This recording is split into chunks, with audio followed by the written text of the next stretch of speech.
Okay, this is a video I'm going to do about the birthplace of Christ.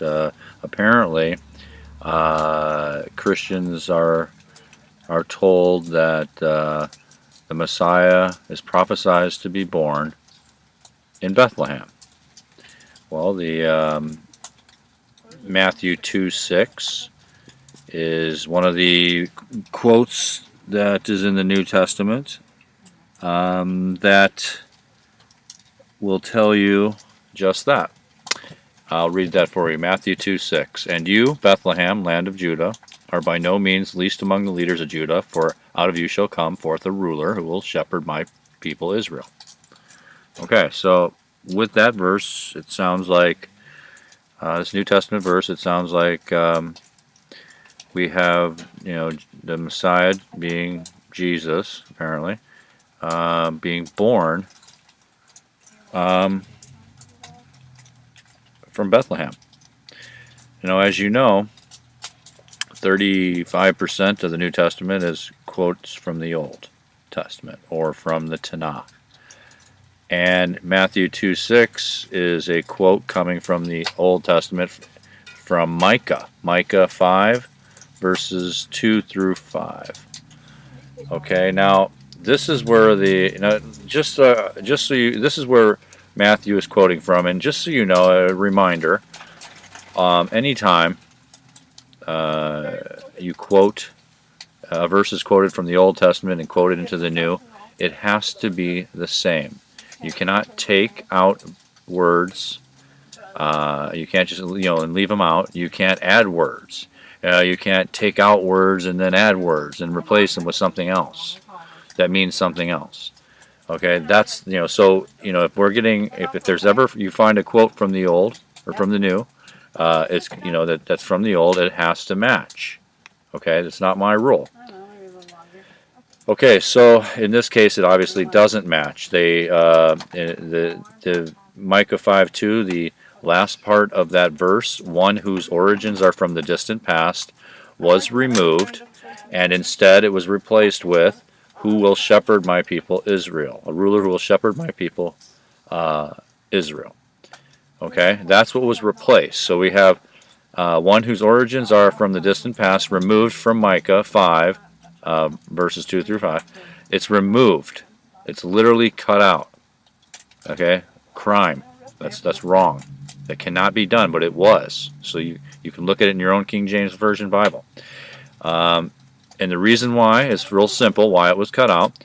It's because the origins, the connection to the Messiah, the connection to Bethlehem has to do with David being born of Bethlehem.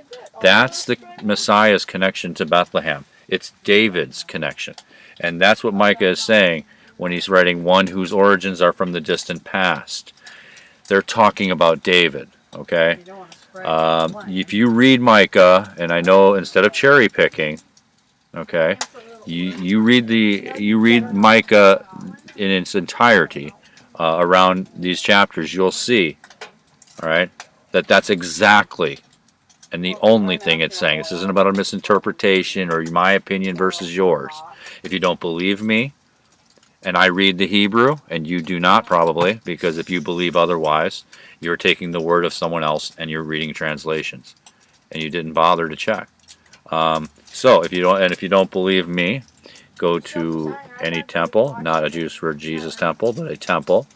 Ask a rabbi. Ask a rabbi what the connection from what the Messiah is to Bethlehem, and every single one of them, because they can read Hebrew, the original text, they will tell you that the Messiah's connection to Bethlehem is through David.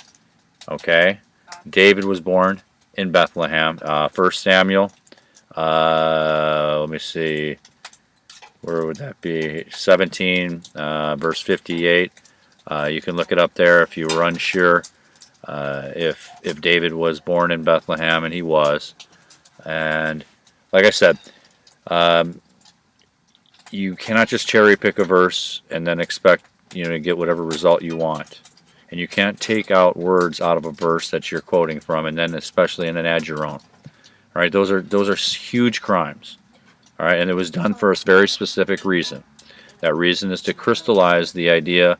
They didn't. First of all, these writers, obviously, that were writing these gospels and things like that, they weren't as learned as you might think. Even and they, so let's be real here. If they were talking to each other and knew what was going on and actually, read Micah all the way through, instead of just trying to piece things, because that's what was happening back then. They were trying to crystallize, Christianity into, and try to crystallize Jesus into it because he didn't meet the requirements of the prophecy in many, many ways. And so they went ahead and they went through the entire Tanakh, and in any place, in any way, in any verse they could find, they would find it. If they had to alter it by, like in this case, leaving something out and then adding shepherd, the people of Israel in there in order to make it sound like we're talking about Jesus and Jesus being the Messiah, then they did that, and they did it all the time. All right, and because I'm being restricted to King James Version only as my proofs, which is horrible that you would do that, you'd ask that of me, because any other thing, if I use any other books or if I try to use Hebrew, the actual language it was written in, then of course I'm at fault. So I want you to go ahead and read Micah and find out for yourself that the actual connection has to do with the distant past, and that's why they removed it. If whose origins are from the distant past wasn't removed and then Matthew and was put into Matthew 2:6 like it's supposed to, then you'd be confused. Because then you wouldn't know. You'd sit there and go, well, what's the distant past about? And you'd read the context of Micah, the rest of the chapters around it, and you'd see right away what that was about. There's only one way to read it. So let's stop fooling ourselves. Let's stop trying to crystallize Christianity and try to make it something it's not, and try to change the Bible so it can suit you. All right? Up until now, all you've been doing is trusting the words and translations of others. If you actually did a little history, you'd find out in the last 2,000 years, as far as Christian leaders go, there's been maybe two in the last 2,000 years, two Christian leaders that could actually speak Hebrew. Okay? I mean, not just a couple-year course in Hebrew, at a seminary school or something like that. I mean, actually be able to fluently read and speak Hebrew. And it was like 1,500 years ago was the last time there was a guy in the church that could do that was involved in any of this kind of stuff. Okay? So quit fooling yourself into believing that like this has all been settled and done, and great scholars over time have poured over this, and there's just no way that, a person in nowadays who can read Hebrew, some guy on YouTube, is all of a sudden got the truth where everybody else didn't have it. It's not just me. There's how many millions of Jewish people that can read Hebrew, all right, that can actually read and interpret Hebrew. We'll tell you the exact same thing, all right, but you have not asked. Since you didn't want to take the time to learn Hebrew and read it for yourself, you could at least get a Jewish published Bible with Hebrew commentary, with commentary from a Jewish published Bible, or you could even go the next step and actually ask a Jewish or Hebrew speaking rabbi.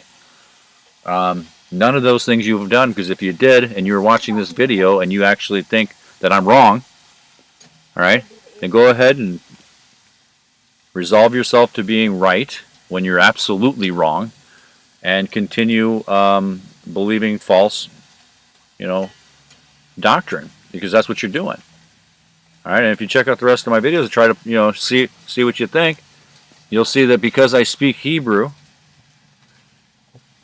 and I can read it, and so can many other Jews. I'm not Jewish. I follow a parallel path as Jews do. You'll see that they can read Hebrew and read the same in context. They know exactly what it's saying.